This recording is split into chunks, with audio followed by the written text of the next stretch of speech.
my name is Cruz, and I love Journey Kids because I get to worship God and see my friends. Hi, Will. Whether you're online or in person, it is still so much fun that you are joining us today. Make sure your parents check out the Parents Guide that you guys can enjoy each week. Hope you have an awesome time. Bye.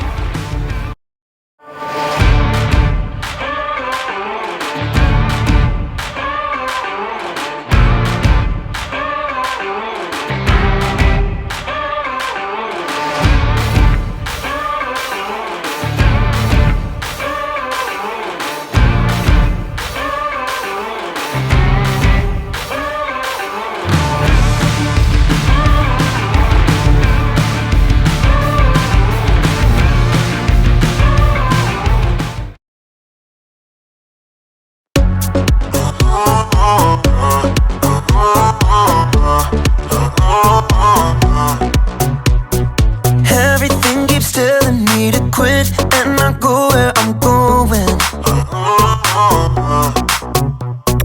but I'm never ever gonna stop, and there's no signs of slowing. Ooh, now I'm moving backward. Ooh, I'm moving forward. 'Cause you give me the power to never give up. You give me your power and it's more than enough. I made my decision, quitting's not an option. No matter how hard it gets, I know I'm in, 'cause you give me the power.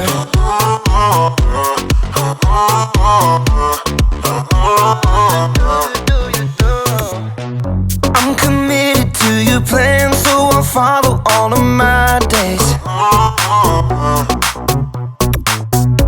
Every day you give me strength to follow after your way. 'Cause you give me the power to never give up. You give me your power and it's more than enough. I made my decision, quitting's not an option. No matter how hard it gets, I know I'm in, 'cause you give me the power. Yeah, you give me the power. Ooh, now I'm moving backward. Ooh,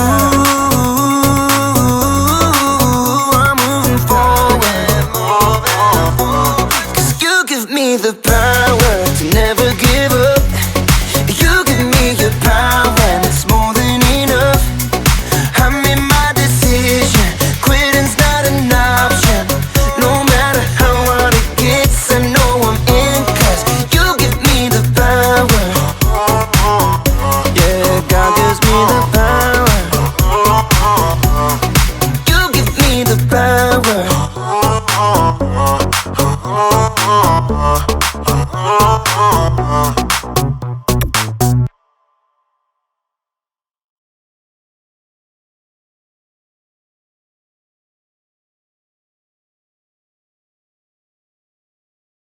Hey there, welcome to Story Lab. This week we're talking about grit, while we take a look at the story of someone who met up with a pretty unusual bonfire. Oh, and don't miss this either.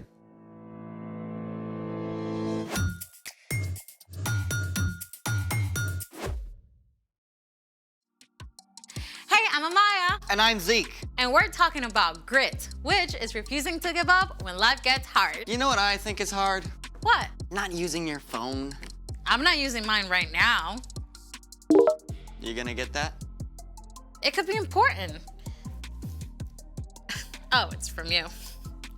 Well, cell phones can be good. Right. I mean, you might be watching us on a phone right now. Yeah. You have an invitation to play Farm Builder. Ooh. I don't have to look at my phone. You know what? Me neither. I can go longer than you without a phone. Oh, you're on. Let's do it!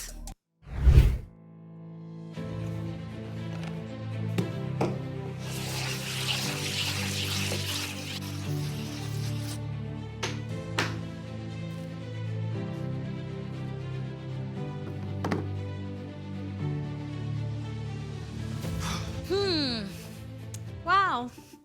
All this free time. Yeah, I know. You know, I could be learning Spanish right now. I actually got this really awesome app.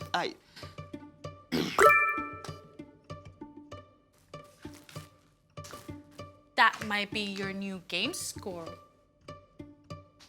Right.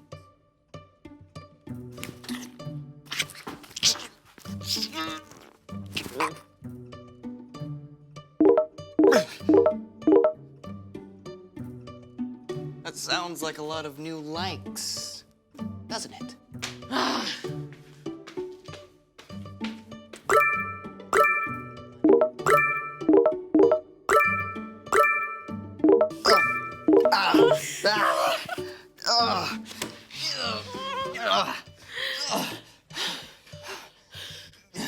Okay, I'm thinking of something else. Thinking of something else. It's Time! for The story before the story. Today we're in the second book of the Old Testament, Exodus. God made a plan to bless the whole world through Abraham and Sarah's family. But their descendants, the Israelites, traveled to Egypt to escape starving. Over time, the Israelites were enslaved, but still, their families grew. After hundreds of years, the Hebrew people cried out to God for help. God heard them and chose an unlikely helper. A Hebrew man named Moses who had been raised in Pharaoh's palace but ran away to live as a shepherd in Midian. Moses is where our story starts. Take it away. Greetings, everyone. There's fire, darkness, frogs, and a whole lot more in this story, so hold on tight. By the time our story starts, Moses was actually 80 years old. His early years in Pharaoh's palace were just a distant memory. He was living life as an ordinary shepherd until one day. Now, usually, when something catches fire, it just burns up, but this bush, it didn't. It glowed like a flaming beacon. As Moses edged nearer, a voice called to him from the midst of the fire. Moses. Moses. Here I am. Don't come any closer. Take off your sandals. The place you are standing is holy ground. Moses' hands shook as he tugged off his sandals. I am the God of Abraham, Isaac, and Jacob. I have seen how my people are suffering in Egypt, so I have come down to save them. I will bring them to a good land. So now go. I am sending you to Pharaoh. I want you to bring the Israelites out of Egypt. So many thoughts must have rushed through Moses' head. He had been raised in the palace by Pharaoh's daughter, but that Pharaoh had died and a new Pharaoh was in charge. Also, Moses had no idea if his own people would even accept him. But what if the Israelites don't believe you sent me? Throw your walking stick on the ground. Okay, Moses did what he was told. Right then and there, God turned Moses' walking stick into a snake! And then back into a stick. Still, Moses was nervous. The bush continued to blaze. Lord, I'm a terrible speaker in front of people. Go. I will help you speak. Couldn't you send someone else? Your brother Aaron can speak well. He is already on his way to meet you. Tell him what to say. I will help both of you speak. Even though the thought of facing Pharaoh probably made him sick with fear, Moses did travel back to Egypt. Together, Aaron and Moses spoke to the Israelites. God has heard you. He will lead us out of Egypt. We just have to okay it with Pharaoh. Oh boy. Moses just probably wanted to run, but instead, he made his way to the palace where he had grown up. With Aaron, he stood his ground before the new Pharaoh. Tell him, the Lord says, let my people go. Then they will hold a feast to honor me in the desert. Aaron repeated the words loudly and clearly, and Pharaoh glared down. Who is the Lord? Why should I obey him? Instead of releasing God's people, Pharaoh gave orders for them to work even harder. Now the Israelites were upset with Moses for making things worse. I did what you asked, and now it's just worse. You haven't saved your people at all. Pharaoh will not listen to you, so I will use my powerful hand against Egypt. I will bring the people of Israel out of Egypt. Even though God performed miraculous signs through Moses and Aaron in front of Pharaoh, he still would not listen. So, the next morning, Aaron and Moses met Pharaoh down at the Nile River. Moses instructed Aaron what to say and do. The Lord has sent me to you. He says, "Let my people go." But you have not listened. Here is how you will know I am the Lord. Aaron raised his staff high. I will strike the water with this walking stick. The river will turn into blood. The fish will die, and no one will be able to drink the water. The water turned to dark red blood. But still Pharaoh was stubborn. Moses must have been just tempted to give up and go back to Midian, but God called him to speak to Pharaoh again and again. God says, "Let my people go." Over and over, Pharaoh promised to release God's people. And every single time, he went back on his word, even though God sent frogs, followed by gnats and flies. All the Egyptians' cattle died.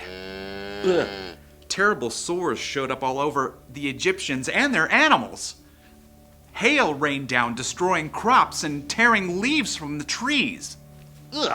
Locusts finished off anything the hail left behind. Then, deep darkness descended across the whole land for 3 days. And at last came the most awful plague of all. The oldest son of every Egyptian family died. Only the Israelite families were saved by painting the blood of a lamb over their door frames, just as God had told them to do. When Pharaoh saw the terrible thing that had happened, he called Moses one last time.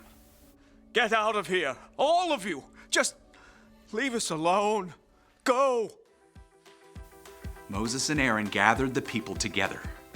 No time to bake your bread. Just bring the dough along.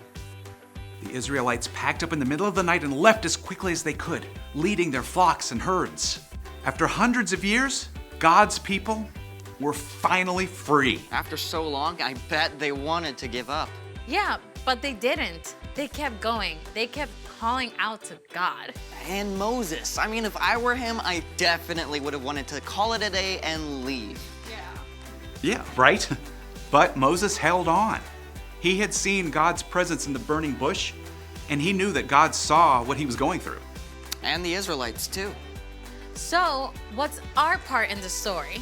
Well, when we face tough things, right, we can know that God sees us. God will help us through, even if it's, well, not in the way we expect. Yeah, like maybe someone keeps being mean to you at school. I mean, that's awful. But you don't have to give up.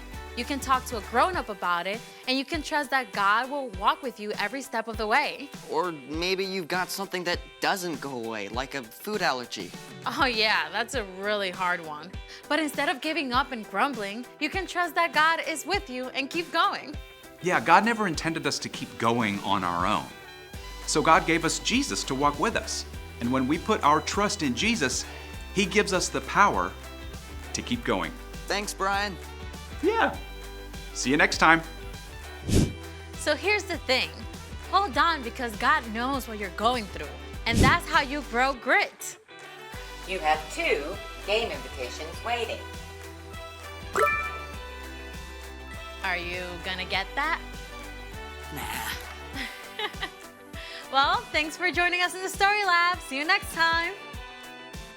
You really think you can solve that, Rubik's I'm not Cube? smart enough for this. Come on, I'll show you. Oh.